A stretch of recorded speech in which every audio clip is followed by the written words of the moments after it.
Well, here we are, carpet jack stencil. Reminds me of back in the day. Didn't need to put it up in order to get it undone. Needed to leverage it so drive shaft is out, not that anything can be seen. So here's the drive shaft. The play is at this end here, and it can just be seen. Oh, a bit hard to...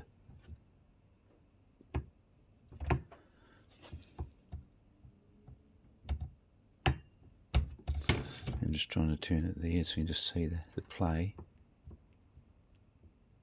You can hear a bit of noise there. You can see it moving.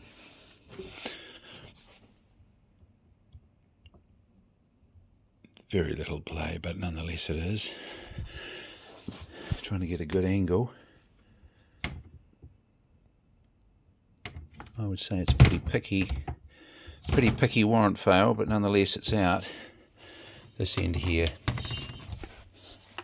there's no movement at all. There's nothing clicking. You can probably hear the click on the other one more than anything.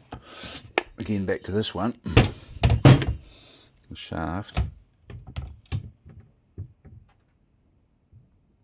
There's not much in that, but anyway, wee tiny bit.